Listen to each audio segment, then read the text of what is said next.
3 ವರ್ಷದ ಮಗುವಿಗೆ ಚಾಕುವಿನಿಂದ ಚುಚ್ಚಿ ಚಿಕ್ಕಪ್ಪನೇ ಬರ್ಬರುವ ಕೊಲೆ ಮಾಡಿದ್ದಾನೆ. ಈ ಘಟನೆ ಬಾಗಲಕೋಟೆಯ ಬೆನಕವಾರಿ ಗ್ರಾಮದಲ್ಲಿ ನಡೆದಿದೆ. ಭೀಮಪ್ಪ ಎನ್ನುವಂತ ಆತ ಮಗುವಿಗೆ ಚಾಕುವಿನಿಂದ ಚುಚ್ಚಿ ಈ ರೀತಿಯಾಗಿ ಕೃತ್ಯವನ್ನ ಮಾಡಿದ್ದಾನೆ. ಜೊತೆಯಲ್ಲಿ ಸದ್ಯ ನಿಜಕ್ಕೂ ಕೂಡ ಭಯ ಬೀಳಿಸ್ತಾ ಇದೆ. ಇನ್ನು ದಾಯಾದಿಗಳ ಕಲಹದ ಹಿನ್ನೆಲೆಯಲ್ಲಿ ಈ ಘಟನೆ ನಡೆದಿದೆ ಅನ್ನೋದಾಗಿ ಶಂಕೆ ಕೂಡ ವ್ಯಕ್ತವಾಗ್ತಿದೆ. ಹೀಗಾಗಿ ಅಮೀನಗಡಿ ಪೊಲೀಸರು ಕೂಡ ಆರೋಪಿಯನ್ನ ಬಂಧಿಸಿರೋದು ಸದ್ಯ ಗೊತ್ತಾಗ್ತಿದೆ.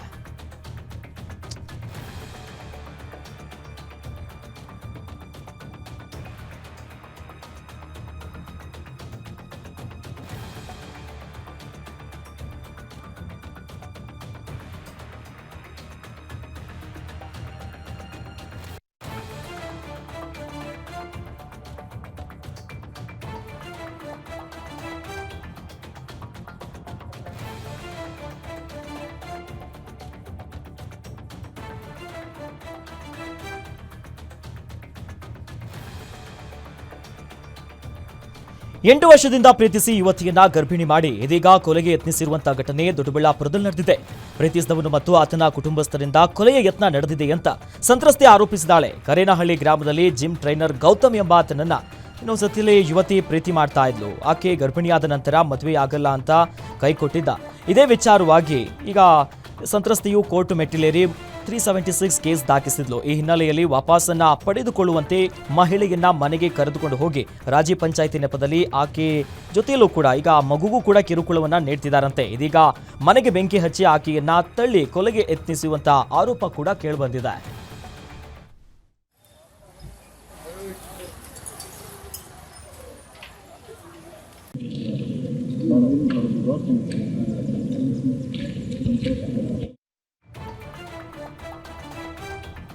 ರಾಯಚೂರಿನಲ್ಲಿ ಫುಡ್ ಪಾಯ್ಸನ್ ಇಂದ ಒಂದೇ ಕುಟುಂಬದ 3 ಮೃತಪಟ್ಟಿದ್ದಾರೆ. ತಂದೆ ಹಾಗೂ 2 ಮಕ್ಕಳು ಮೃತಪಟ್ಟಿದ್ದು, ತಾಯಿ ಹಾಗೂ ಇನ್ನಿಬ್ಬರು ಮಕ್ಕಳ ಸ್ಥಿತಿ ಕೂಡ ಚಿಂತಾಜನಕ ಆಗಿದೆ. ಅವರಿಗೆ ಸ್ಥಳೀಯ ಆಸ್ಪತ್ರೆಗೆ ದಾಖಲಿಸಿ ಚಿಕಿತ್ಸೆಯನ್ನ ನೀಡಲಾಗ್ತಿದೆ. ಸಿರವಾರ ತಾಲೂಕಿನ ಕೆ ತಿಮ್ಮಾಪುರ ಗ್ರಾಮದಲ್ಲಿ ಈ ಘಟನೆಯಾಗಿದೆ. ಸದ್ಯ ಕುಟುಂಬಸ್ಥರ ಆಕ್ರಂದನ ಮುಗಿಲು ಮುಟ್ಟಿದೆ. ಚಲಿಸುತ್ತಿದ್ದ ರೈಲ್ನಲ್ಲಿ ಬೆಂಕಿ ಕಾಣಿಸಿಕೊಂಡಿರುವಂತಹ ಘಟನೆ ಚಿಕ್ಕಮಗಳೂರು ಜಿಲ್ಲೆಯ ತರೀಕೆರೆ ತಾಲೂಕಿನ ಅಜ್ಜಂಪುರ ಕ್ರಾಸ್ ಬಳಿ ನಡೆದಿದೆ. ತಾಳಗೊಪ್ಪ ಟು ಮೈಸೂರು ರೈಲ್ನಲ್ಲಿ ಕೆಳಭಾಗ ಚಕ್ರದ ಬಳಿ ಬೆಂಕಿ ಕಾಣಿಸಿಕೊಂಡಿದೆ. ತಕ್ಷಣ ಚಾಲಕ ರೈಲನ್ನ ನಿಲ್ಲಿಸಿದ್ದು ಬೆಂಕಿಗೆ ವ್ಯಾಕ್ಯೂಮ್ ಹಾಗೂ ನೀರನ್ನ ಹಾಕಿ ನಿಲ್ಲಿಸಿದ್ದಾರೆ. ಯಾವುದೇ ಅನಾಹುತ ಸಂಭವಿಸಿಲ್ಲ. ಇನ್ನು ದೋಷವನ್ನ ಸರಿಪಡಿಸಿದ ನಂತರ ಮತ್ತೆ ಮೈಸೂರಿನತ್ತ ರೈಲು ಹೊರಟಿತ್ತು.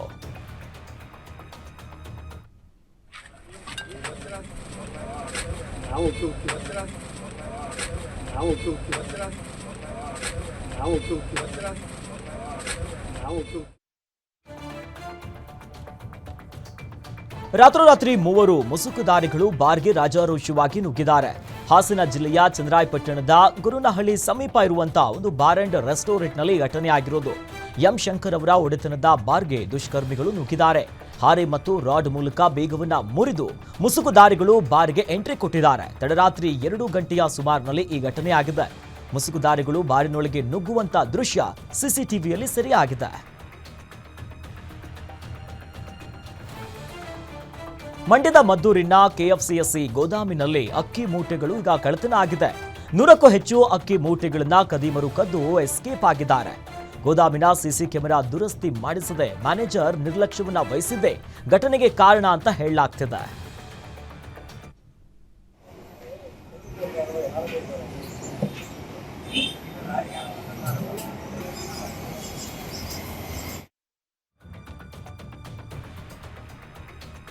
ಟೈರ್ ಬ್ಲಾಸ್ಟ್ ಆಗಿ ಕಾರು ಪಲ್ಟಿಯಾಗಿರುವಂತಹ ಹಿನ್ನೆಲೆಯಲ್ಲಿ 6 ಮಂದಿ ಗಂಭೀರವಾಗಿ ಗಾಯಗೊಂಡಿದ್ದಾರೆ.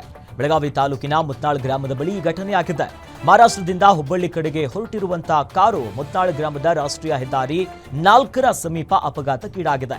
ಇನ್ನು ಕಾರು ಪಲ್ಟಿಯಾಗ್ತಿದ್ದಂತೆ ಕಾರ್ನಲ್ಲಿದ್ದಂತಹ ಪ್ರಯಾಣಿಕರು ಚೆಲ್ಲಾಪಿಲ್ಲಿಯಾಗಿ ರಸ್ತೆಯಲ್ಲಿ ಬಿದ್ದಿದ್ರು. ಈ ವೇಳೆ ಕಾಂಗ್ರೆಸ್ ಯುವ ಮುಖಂಡ ಇನ್ನು ಜೊತೆಯಲ್ಲಿ ಸಚಿವೆ ಲಕ್ಷ್ಮೀ ಹೆಬ್ಬಾಳ್ಕರ್ ಪುತ್ರ ಮೃಣಾಲ ಹೆಬ್ಬಾಳ್ಕರ್ ಮಾನವೀಯತೆಯನ್ನ ಮರೆದಿದ್ದಾರೆ. ಆಂಬ್ಯುಲೆನ್ಸ್ ಅನ್ನ ಕರೆಸಿ ಕೂಡಲೇ ಗಾಯಾಳುಗಳನ್ನ ಆಸ್ಪತ್ರೆಗೆ ರವಾನಿಸಿ ಚಿಕಿತ್ಸೆಯನ್ನ ಕೊಡಿಸಿದ್ದಾರೆ.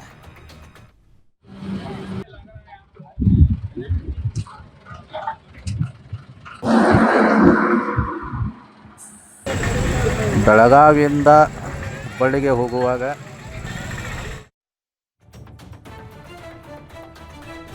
ಕೆಎಸ್ಆರ್ಟಿಸಿ ಬಸ್ ಬ್ರೇಕ್ ಫೇಲ್ಯೂರ್ ಆಗಿ ವಿದ್ಯುತ್ ಕಂಬಕ್ಕೆ ಡಿಕ್ಕಿ ಹೊಡೆದಿರುವಂತಹ ಘಟನೆ ಮೈಸೂರಿನಲ್ಲಾಗಿದೆ. ಅದೃಷ್ಟವಶಾತ್ ಪ್ರಯಾಣಿಕರು ಪ್ರಾಣ ಅಪಾಯದಿಂದ ಪಾರಾಗಿದ್ದಾರೆ. ನಂಜನಗೂಡು ತಾಲೂಕಿನ ಕಲ್ಮಹಳ್ಳಿ ಗ್ರಾಮದ ಗೇಟ್ ಬಳಿ ಈ ಘಟನೆ ನಡೆದಿದೆ. ಇನ್ನು ತಿರುವು ಪಡೆದುಕೊಳ್ತಿದ್ದಂತ ವೇಳೆ ಬ್ರೇಕ್ ಫೇಲ್ ಆಗಿ ಈ ಘಟನೆ ಆಗಿರುವುದು. ಬಸ್ ಡಿಕ್ಕಿಯ ಪರಿಣಾಮ ಬುಡ ಸಮೇತ ಕಂಬ ಮುರಿದು ಬಿದ್ದಿದೆ. ಅದೃಷ್ಟವಶಾತ್ ಯಾವುದೇ ಪ್ರಾಣಹಾನಿ ಸಂಭವಿಸಿಲ್ಲ. ಸ್ಥಳಕ್ಕೆ ಚೆಸ್ಕಾಂ ಅಧಿಕಾರಿಗಳು ಭೇಟಿ ನೀಡಿ ಪರಿಶೀಲನೆಯನ್ನು ನಡೆಸಿದ್ದಾರೆ.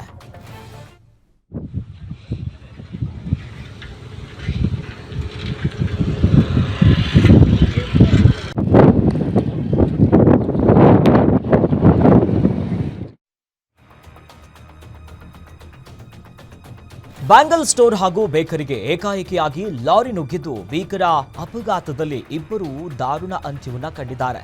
ಕೊರಟಗೆರೆ ತಾಲೂಕಿನ ಕೊಳಾಲ ಗ್ರಾಮದಲ್ಲಿ ಘಟನೆಯಾಗಿದೆ. ದುರಂತದಲ್ಲಿ ಮತ್ತಿಬ್ಬರು ಗಂಭೀರವಾಗಿ ಗಾಯಗೊಂಡಿದ್ದು ತುಮಕೂರು ಜಿಲ್ಲಾಸ್ಪತ್ರೆಯಲ್ಲಿ ಚಿಕಿತ್ಸೆ ನೀಡಲಾಗುತ್ತಿದೆ. ಕೊರಟಗೆರೆ ತಾಲೂಕಿನ ಕಾಟೇನಹಳ್ಳಿ ಮೂಲದ ರಂಗಶಾಮಯ್ಯ, ಇನ್ನು ಪುರದಳ್ಳಿ ನಿವಾಸಿ ಬೈಲಪ್ಪ ಸ್ಥಳದಲ್ಲಿ ಸಾವನ್ನಪ್ಪಿದ್ದಾರೆ. ಘಟನಾ ಸ್ಥಳಕ್ಕೆ ಕೊಳಾಲ ಪೊಲೀಸರು ಭೇಟಿ ನೀಡಿ ಪರಿಶೀಲನೆಯನ್ನು ನಡೆಸಿದರು.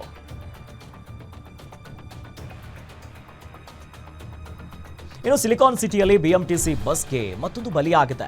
ದ್ವಿಚಕ್ರ ವಾಹನದಲ್ಲಿ ಹಿಂದೆ ಕುಳಿತಿದ್ದಂತ ವ್ಯಕ್ತಿ ಬಿಎಂಟಿಸಿ ಬಸ್ ಡಿಕ್ಕಿ ಹೊಡೆದು ದಾರುಣವಾಗಿ ಸಾವನ್ನಪ್ಪಿದ್ದಾನೆ. ಬೆಳಗ್ಗೆ 9 ಗಂಟೆಯ ಸುಮಾರಿಗೆ ರೇಷ್ಮೆ ಸಂಸ್ಥೆ ಮೆಟ್ರೋ ಸ್ಟೇಷನ್ ಬಳಿ ಈ ಘಟನೆಯಾಗಿದೆ. ಕೆಆರ್ಆರ್ ಮಾರ್ಕೆಟ್ನಿಂದ ಈ ಹಂಚಿಪುರ ಕಾಲೋನಿಗೆ ಬಸ್ ಹೋಗ್ತಿರುವಂತಹ ಸಂದರ್ಭದಲ್ಲಿ ಅಪಘಾತ ಆಗಿದೆ.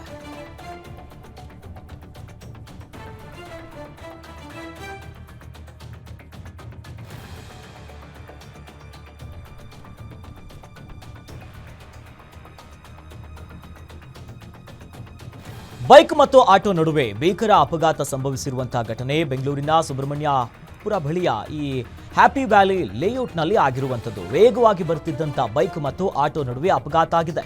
ಘಟನೆಯಲ್ಲಿ ತೀವ್ರವಾಗಿ ಬೈಕ್ ಸವಾರನಿಗೆ ಗಂಭೀರ ಗಾಯ ಆಗಿದ್ದು ಆಸ್ಪತ್ರೆಯಲ್ಲಿ ಚಿಕಿತ್ಸೆಯನ್ನ ಪಡೆದಿದ್ದಾರೆ.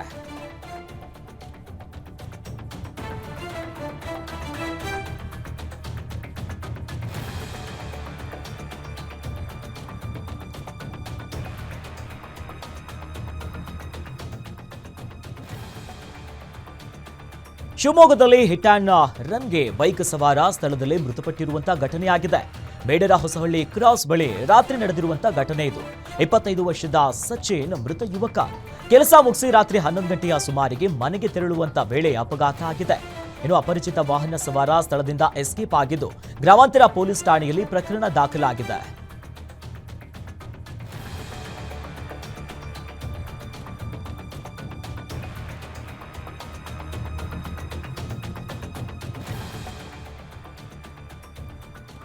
ಬಳ್ಳಾರಿ ಜಿಲ್ಲೆಯಲ್ಲಿ ರೈತನ ಮೇಲೆ ಕರಡಿ ದಾಳಿ ಮಾಡಿದೆ. ಇನ್ನು ಸಂಜೀವರಾಯನಕೋಟೆ ಗ್ರಾಮದ ಕುಂಬಾರಕುಂಟೆಯ ಬಳಿ ಈ ಘಟನೆ ಆಗಿರುವುದು. ಬೆಳಗಿನ ಜಾವ ಈ ಘಟನೆ ನಡೆದಿದೆ.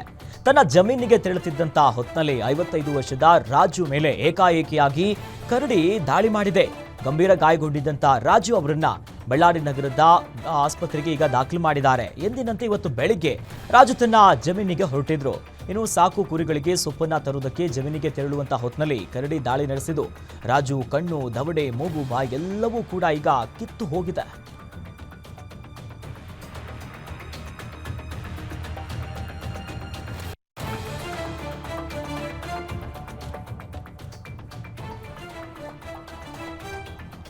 ಮಂಡ್ಯ ಜಿಲ್ಲೆಯಲ್ಲಿ ಹೃದಯಾಘಾತಕ್ಕೆ ವ್ಯಕ್ತಿಯೋರ್ವರು ಬಲಿಯಾಗಿದ್ದಾರೆ.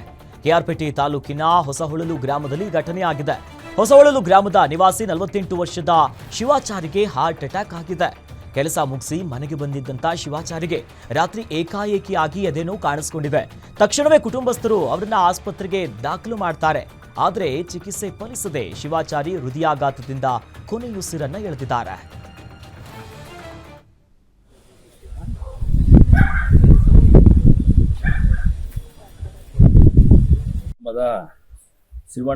ಶಿವಣ್ಣಾಚಾರ್ಯ ಎಂಬುವರು ರಾತ್ರಿ ಸುಮಾರು 11:30 ರಾತ್ರಿಲಿ ಎದೆನೋವು ಅಂತಂದರು. ಆದ ತಕ್ಷಣ ಒಂದು ಕಾರ್ನಲ್ಲಿ ಗೌರ್ಮೆಂಟ್ ಹಾಸ್ಪಿಟ್ಲಿಗೆ ಕರ್ಕೊಂಡು ಹೋದೋ. ಅಲ್ಲಿ ECG ಮಾಡಿಸ್ತೋ. ಕೊನೆಗೆ ಏನೋ ಅವರು ಬದುಕಕ್ಕಾಗಿಲ್ಲ. ಕೊನೆ ಉಸಿರು.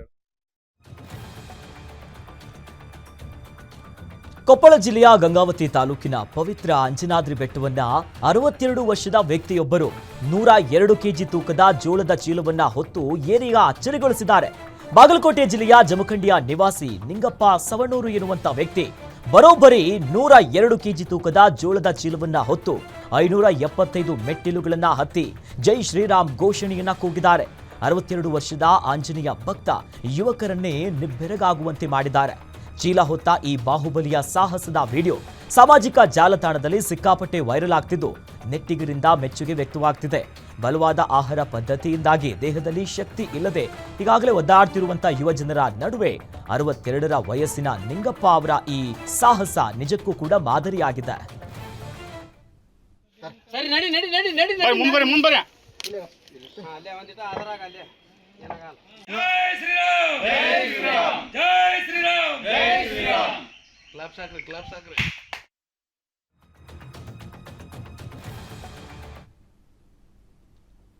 ಸುದ್ದಿ ಮುಂದುವರಿಯುತ್ತೆ ಸ್ಮಾಲ್ ಬ್ರೇಕ್ ಆದ್ಮೇಲೆ.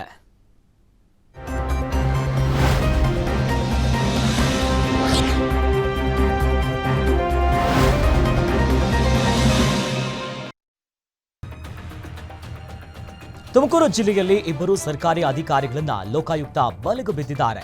ಇನ್ನು ಮಧುಗಿರಿಯ ಸಹಕಾರ ಸಂಘದ ಉಪ ನಿರ್ಬಂಧಕ ಸಣ್ಣಪ್ಪಯ್ಯ ಮತ್ತು ಸಹಾಯಕ ನಿರೀಕ್ಷಕ ರಾಘವೇಂದ್ರ ಎನ್ನುವರನ್ನ ಲೋಕಾಯುಕ್ತ ಅಧಿಕಾರಿಗಳು ಬಂಧಿಸಿದ್ದಾರೆ.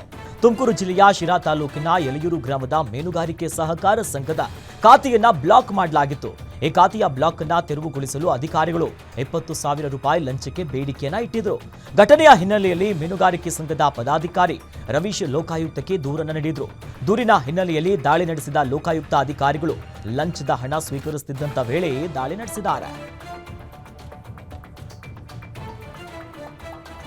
ಟೌನ್ ಪ್ಲಾನಿಂಗ್ಗೆ ಅನುಮೋದನೆಗಾಗಿ ಲಂಚಕ್ಕೆ ಬೇಡಿಕೆ ಇರುವಂತಹ ಹಿನ್ನೆಲೆಯಲ್ಲಿ ಮಂಡ್ಯ ನಗರ ಯೋಜನಾ ಪ್ರಾಧಿಕಾರದ ಮೇಲೆ ಲೋಕಾಯುಕ್ತ ಅಧಿಕಾರಿಗಳು ದಾಳಿ ನಡೆಸಿದ್ರು.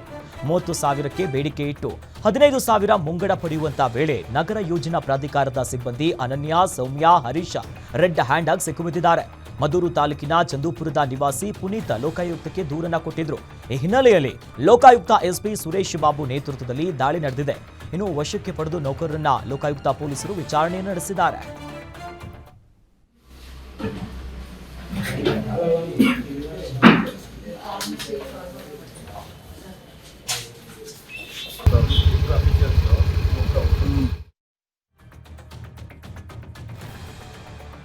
ಮಲೆನಾಡು ಶಿವಮೊಗ್ಗದಲ್ಲಿ ಪುಂಡರ ಹಾವಳಿ ಮುಂದುವರೆದಿದೆ. ಮನೆ ಮುಂದೆ ನಿಲ್ಲಿಸಿದಂತ ಬೈಕ್ಗೆ ಕಿಡಿಗೇಡಿಗಳು ಬೆಂಕಿ ಹಚ್ಚಿ ಕ್ರೌರ್ಯ ಮೆರೆದಿದ್ದಾರೆ.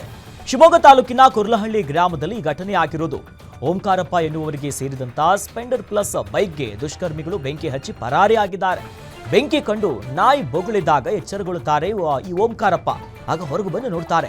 ತಕ್ಷಣವೇ ಬೈಕಿಗೆ ಹಚ್ಚಿದ ಬೆಂಕಿಯನ್ನು ನಿಂದಿಸಿದ್ದಾರೆ. ಕಿಡಿಗೇಡಿಗಳು ಗಾಂಜಾ ಮತ್ನಲ್ಲಿ ಬೈಕ್ಗೆ ಬೆಂಕಿ ಇಟ್ಟಿದ್ದಾರೆ ಅಂತ ಓಂಕಾರಪ್ಪ ಅನುಮಾನವನ್ನು ವ್ಯಕ್ತಪಡಿಸಿದ್ದಾರೆ.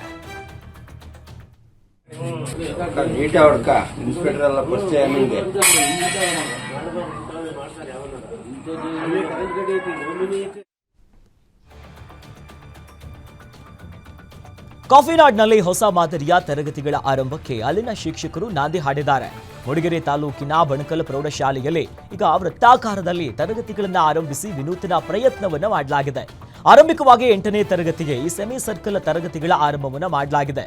ವಿದ್ಯಾರ್ಥಿಗಳಿಗೆ ಓದಿನಲ್ಲಿ ಆಸಕ್ತಿ ಮೂಡಿಸೋದಕ್ಕೆ ಜೊತೆಗೆ ಶಿಕ್ಷಕರು ಎಲ್ಲ ಮಕ್ಕಳ ಮೇಲೂ ಕೂಡ ಗಮನವನ್ನು ಹರಿಸಲು ಈ ಮಾದರಿ ಉಪಯುಕ್ತ ಅಂತ ಈ ಕ್ರಮವನ್ನು ಕೈಗೊಳ್ಳಲಾಗಿದೆ.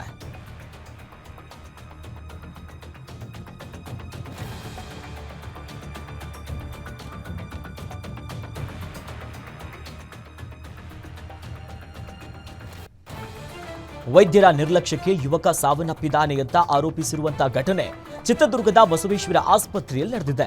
ಮನೆಯಲ್ಲಿ ಮಂಚದ ಮೇಲಿಂದ ಕೆಳಕ್ಕೆ ಬಿದ್ದು ಅಸ್ವಸ್ಥಗೊಂಡಿದ್ದಂತ ಚಿತ್ರದುರ್ಗದ ಬಾಪೂಜಿ ನಗರದ ನಿವಾಸಿ 24 ವರ್ಷದ ವಿನಯ್ ಕುಮಾರ್ನನ್ನ ಆಸ್ಪತ್ರೆಗೆ ಕುಟುಂಬಸ್ಥರು ದಾಖಲು ಮಾಡಿದ್ರು. ಆದರೆ ದಾಖಲಾಗಿ 1 ಗಂಟೆ ಕಳೆದರೂ ಕೂಡ ವೈದ್ಯರು ಚಿಕಿತ್ಸೆಯನ್ನ ಕೊಟ್ಟಿಲ್ಲ. ವೈದ್ಯರ ನಿರ್ಲಕ್ಷ್ಯದಿಂದಲೇ ವಿನಯ್ ಮೃತಪಟ್ಟಿದ್ದಾನೆ. ಕೂಡಲೇ ಆಸ್ಪತ್ರೆ ವಿರುದ್ಧ ಕ್ರಮವನ್ನ ಕೈಗೊಳ್ಳುವಂತೆ ಆಸ್ಪತ್ರೆಯ ಮುಂಭಾಗ ಕುಟುಂಬಸ್ಥರು ಪ್ರತಿಭಟನೆಯನ್ನು ನಡೆಸಿದ್ರು. ನಗರದ ವಾಸಿ, ಚಿತ್ತೂರ ನಗರವಾಸಿ, ಈ ಒಂದು 25-26 ವರ್ಷ ಏಜು ಸುಮಾರು. ಬೆಳಗ್ಗೆ 8:15 ಸುಮಾರಿಗೆ ಆಸ್ಪತ್ರೆ ಕರ್ಕೊಂಬರ್ತಾರೆ, ಕಾಲ್ಜಾರ್ ಬಿದ್ದ ಅಂತೇಳಿ. ಆಸ್ಪತ್ರೆ ಕರ್ಕೊಂಬಂದ ಸಂದರ್ಭದಲ್ಲಿ ಅರ್ಧ ಮುಕ್ಕಾಲು ಗಂಟೆ ಯಾವುದೇ ಥರದ ಅವನಿಗೆ ಚಿಕಿತ್ಸೆ ಕೊಡಲ್ಲ. 24 ಗಂಟೆ ಸರ್ವಿಸ್ ಅಂತಾರೆ ಎಮರ್ಜೆನ್ಸಿ ವಾರ್ಡು, ಆದರೆ ಯಾವುದೇ ಥರ ಚಿಕಿತ್ಸೆ ಕೊಡಲ್ಲ. ಚಿಕಿತ್ಸೆ ಕೊಡದೆ ಅವನು ಸಾವುಗೀಡಾಗಿರ್ತಾನೆ.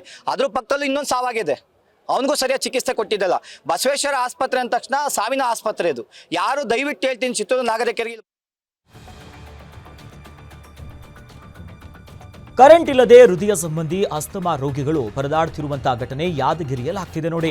ಈ ನೆಬುಲೈಸರ್ ಹಾಕಿಕೊಳ್ಳೋದಕ್ಕೆ ಕರೆಂಟ್ ಇಲ್ಲದೆ ಅಸ್ತಮಾ ರೋಗಿಗಳು ತೊಂದರೆ ಅನುಭವಿಸುತ್ತಿದ್ರು. ಬಸ್ ನಿಲ್ದಾಣಕ್ಕೆ ಬಂದು ನೆಬುಲೈಸರ್ ಹಾಕಿಸಿ ಪ್ರಾಣವನ್ನ ಉಳಿಸಲಾಗಿದೆ. ಇದು ಯಾದಗಿರಿ ಜಿಲ್ಲೆಯ ಗುರುಮಟ್ಕಲ್ ತಾಲೂಕಿನ ಕಾಕಲವಾರ ಗ್ರಾಮದಲ್ಲಿ ನಡೆದಿರುವಂತಹ ಘಟನೆ ಇದು. ನಿನ್ನೆ ರಾತ್ರಿಯಿಂದ ಕರೆಂಟ್ ಇಲ್ಲದೆ ರೋಗಿ ಭೀಮಶೇಖಪ್ಪ ಅನ್ನೋರು ಪರದಾಡಿದ್ದಾರೆ. ಹೆಚ್ಚಿನ ಚಿಕಿತ್ಸೆಗಾಗಿ ರೋಗಿ ಇವರನ್ನ ಸದ್ಯ ಹೈದರಾಬಾದ್ಗೆ ರವಾನೆ ಮಾಡಲಾಯಿತು. ఎందుకు బస్ స్టాండ్కి వచ్చి బస్ స్టాండ్ ఎందుకు పెట్టుకున్నావు మన ఊళ్ళో కరెంట్ లేదు. ఎప్పటి నుంచి మాప నుంచి లేదు. మాపటి నుంచి మాప నుంచి ఆన్ వేసుకొస్తుంది. నక్కలేసి వస్తుందని బర్రగడ్డికి నక్కలు కూడా లేదు. దానికి జరగడదాన్ని కారణం. ಚಿತ್ರದುರ್ಗದಲ್ಲಿ ಯೂರಿಯಾ ಗೊಬ್ಬರದ ಕೊರತೆ ಎದುರಾಗ್ತಾ ಇದೆ. ಬೆಳಗಿನ ಜಾವ 3 ಗಂಟೆಯಿಂದಲೇ ಎಪಿಎಂಸಿ ಬಳಿಯ ಸಹಕಾರಿ ಸೊಸೈಟಿ ಮುಂಭಾಗ ರೈತರು ಕ್ಯೂ ನಿಲ್ತಿದ್ದಾರೆ. ಜಿಲ್ಲೆಯ ವಿವಿಧ ತಾಲೂಕುಗಳ ರೈತರು ಯೂರಿಯಾ ಖರೀದಿಗೆ ದೌಡಾಯಿಸುತ್ತಿದ್ದಾರೆ. ಒಬ್ಬ ರೈತರಿಗೆ 2 ಚೀಲ ಯೂರಿಯಾ ಗೊಬ್ಬರ ವಿತರಣೆ ಮಾಡಲಾಗ್ತಿರುವಂತಹ ಹಿನ್ನೆಲೆಯಲ್ಲಿ ಕೃಷಿ ಇಲಾಖೆ ವಿರುದ್ಧ ರೈತರು ಆಕ್ರೋಶವನ್ನು ಹೊರಗಾಕ್ತಿದ್ದಾರೆ. ಯೂರಿಯಾ ಸ್ಟಾಕ್ ಇಲ್ಲ ಅಂತ ನೋಟಿಸ್ ಹಾಕಿದ್ದು ಕೊರತೆ ನೀಗಿಸುವಂತೆ ಈಗ ರೈತರು ಒತ್ತಾಯಿಸಿದ್ದಾರೆ.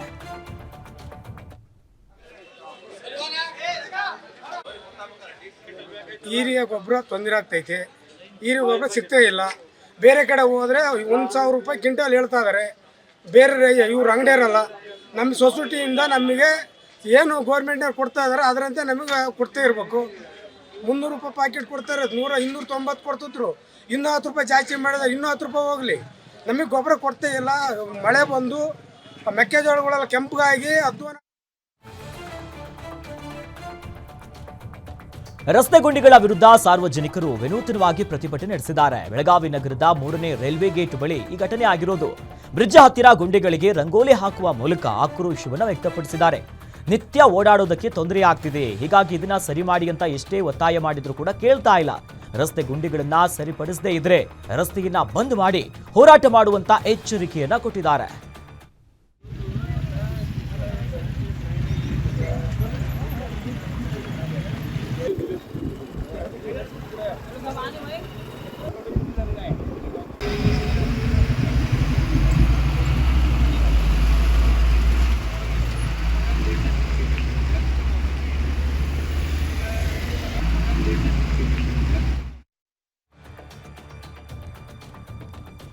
ಮಂಡ್ಯದ ಕೆಆರ್ಪೇಟೆಯಲ್ಲಿ ಕಳ್ಳರ ಗ್ಯಾಂಗ್ ಆಕ್ಟಿವ್ ಆಗಿದ್ದು ನಿಲ್ಲಿಸಿದ ಅಶೋಕ ಲೇಲ್ಯಾಂಡ್ ವಾಹನವನ್ನ ಕದ್ದು ಎಸ್ಕೇಪ್ ಆಗಿದ್ದಾರೆ.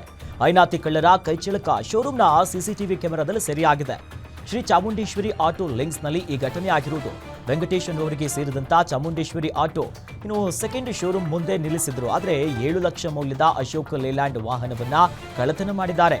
ಕೆಆರ್ಪೇಟೆ ಪೊಲೀಸರು ಪ್ರಕರಣವನ್ನ ದಾಖಲಿಸಿಕೊಂಡು ತನಿಖೆಯನ್ನ ಶುರು ಮಾಡಿದ್ದಾರೆ.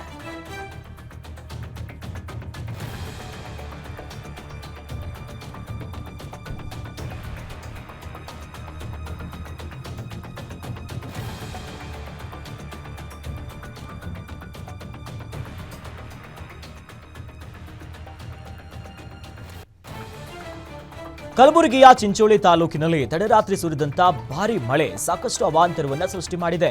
ಬೂದ್ಪುರ ಗ್ರಾಮದ ಬಳಿ ಸೇತುವೆ ಮೇಲೆ ನೀರು ತುಂಬಿ ಹರಿತಾ ಇದೆ. ಇದರಿಂದಾಗಿ ಬೂದ್ಪುರ ಗ್ರಾಮದಲ್ಲಿ ಚಿಂಚೋಳಿ, ಕಾಳಗಿ, ಸೇಡಂ ಈ ನಡುವಿನ ರಸ್ತೆ ಸಂಪರ್ಕ ಕಡಿತ ಆಗಿದೆ. ಇತ್ತ ರುದ್ನೂರು ಗ್ರಾಮದ ಸುತ್ತಮುತ್ತ ಹಳ್ಳ ಕೊಳ್ಳಗಳು ತುಂಬಿ ಹರಿತಾ ಇದೆ. ರುದ್ನೂರು ಆ ಕಡೆ ಹೋಗೋದಕ್ಕೆ ಮತ್ತೊಂದು ಕಡೆಯಲ್ಲಿ ಐತಿಹಾಸಿಕ ಶ್ರೀ ತೋಟಂದಾಯ ಸಿದ್ದೇಶ್ವರ ಮಠಕ್ಕೂ ಕೂಡ ಜಲಕಂಟಕ ಈಗ ಎದುರಾಗಿದೆ.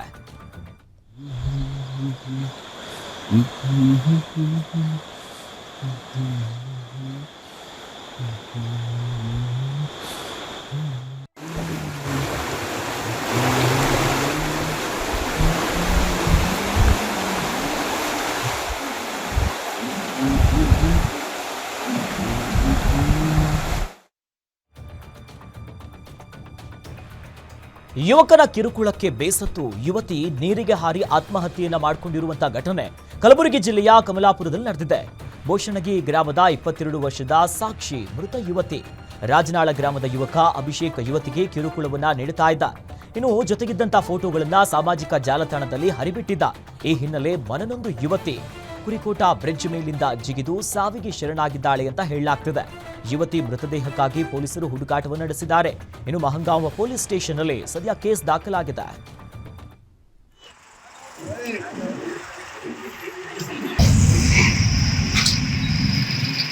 ಚಿಕ್ಕಮಗಳೂರಿನ ಕಡೂರು ತಾಲೂಕಿನ ವೇದಾ ನದಿ ನೀರಿಗಾಗಿ ರೈತರು ಹೋರಾಟವನ್ನು ನಡೆಸಿದ್ದಾರೆ. ವೇದಾ ನದಿ ನೀರಿಗಾಗಿ 2 ಊರಿನ ರೈತರ ಮಧ್ಯೆ ಕೋಲ್ಡ್ ವಾರ್ ನಡೀತಾ ಇದ್ದು, ವೇದಾ ನದಿ ನೀರನ್ನ ಹುಲಿಕೆರೆ ನಾಗಿನಹಳ್ಳಿ ಕೆರೆಗೆ ಹರಿಸಲು ವಿರೋಧ ವ್ಯಕ್ತಪಡಿಸಿದ್ದಾರೆ. ಕಡೂರು ಇನ್ನು ಸುಗರಾಯಪಟ್ಟಣ ರೈತರ ನಡುವೆ ನೀರಿಗಾಗಿ ಜಗಳ ಇದ್ದು, ಕೈ ಮಿಲಾಯಿಸುವಂತ ಹಂತಕ್ಕೂ ಕೂಡ ಹೋಗಿ ಪೊಲೀಸರ ಮಧ್ಯಸ್ಥಿಕೆಯಲ್ಲಿ ಸದ್ಯವನ್ನ ಪರಿಸ್ಥಿತಿಯನ್ನ ನಿಭಾಯಿಸಿದ್ದಾರೆ.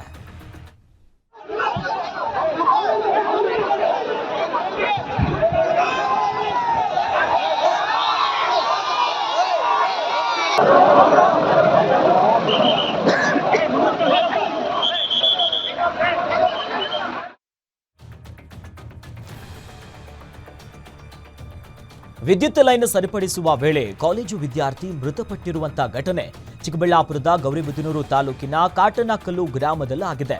ಗುತ್ತಿಗೆದಾರನ ಜೊತೆ ದಿನಗೂಲಿ ಕೆಲಸಕ್ಕೆ ಹೋಗ್ತಿದ್ದಂತ ಯುವಕನಿಗೆ ವಿದ್ಯುತ್ ಸ್ಪರ್ಶವಾಗಿ ದುರ್ಘಟನೆಯಲ್ಲಿ ಮೃತಪಟ್ಟಿದ್ದಾನೆ. 21 ವರ್ಷದ ನಾಮಗುಡ್ಲು ಗ್ರಾಮದ ಅಭಿಲಾಷ್ ಮೃತ ದುರ್ದೈವಿ. ಸದ್ಯ ನಗರದಲ್ಲಿ ಬಿಕಾಂ ವ್ಯಾಸಂಗ ಮಾಡ್ತಿದ್ದಂತ ಅಭಿಲಾಷ್ ಮನೆಯಲ್ಲಿ ಕುಟುಂಬಕ್ಕೆ ಆಸರೆಯಾಗಿದ್ರಂತೆ. ಇನ್ನು ಕಾಲೇಜು ರಜಾ ಅಂತ ಬೆಸ್ಕಾಂ ಗುತ್ತಿಗೆದಾರನ ಜೊತೆ ಕೆಲಸಕ್ಕೆ ಹೋಗಿದ್ದ. ಗುತ್ತಿಗೆದಾರ ಸೀತಾರಾಮ್ ವಿರುದ್ಧ ಗ್ರಾಮಸ್ಥರು ಪ್ರತಿಭಟನೆ ನಡೆಸಿ ಆಕ್ರೋಶವನ್ನು ವ್ಯಕ್ತಪಡಿಸಿದ್ದಾರೆ.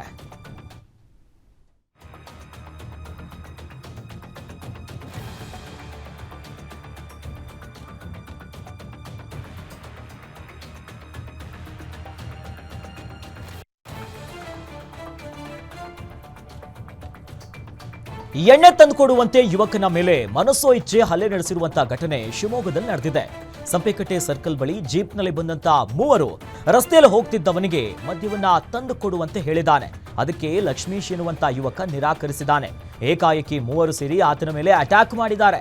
ಈ ದೃಶ್ಯ ಸಿಸಿಟಿವಿಯಲ್ಲಿ ಸೆರೆಯಾಗಿದ್ದು ಸಾರ್ವಜನಿಕರಲ್ಲಿ ಆತಂಕ ಹೆಚ್ಚಾಗ್ತಿದೆ. ಸುಬ್ರಹ್ಮಣ್ಯ, ಅವಿನಾಶ್ ಹಾಗೂ ರಾಘವೇಂದ್ರ ಹಲ್ಲೆಗೈದಿರುವಂತ ದುಷ್ಕರ್ಮಿಗಳು. ಗಾಯಗೊಂಡ ಯುವಕನಿಗೆ ನಗರ ಆಸ್ಪತ್ರೆಯಲ್ಲಿ ಪ್ರಾಥಮಿಕ ಚಿಕಿತ್ಸೆಯನ್ನು ನೀಡಿ ತೀರ್ಥಹಳ್ಳಿಯ ಜೆಸಿ ಆಸ್ಪತ್ರೆಗೆ ಶಿಫ್ಟ್ ಮಾಡಲಾಗಿದೆ. ನಗರ ಪೊಲೀಸ್ ಸ್ಟೇಷನ್ನಲ್ಲಿ ಸದ್ಯ ಕೇಸ್ ದಾಖಲಾಗಿದೆ.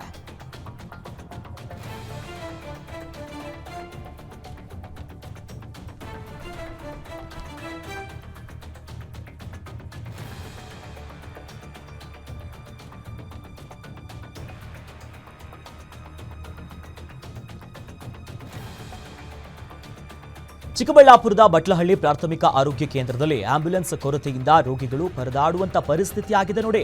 ಆಂಬ್ಯುಲೆನ್ಸ್ ಸಿಗದೆ ಸೀತಂಪಲ್ಲಿ, ಇನ್ನು ಸುಲಭ ಬಟ್ಟಹಳ್ಳಿ ಈ ಮೂಲದ 3 ಸಾವನ್ನಪ್ಪಿದ್ದಾರೆ. ಮೃತರ ಕುಟುಂಬಸ್ಥರು ಆಸ್ಪತ್ರೆಗೆ ಬೇಗವನ್ನ ಜಡಿದು ಪ್ರತಿಭಟನೆಯನ್ನು ನಡೆಸಿದ್ದಾರೆ.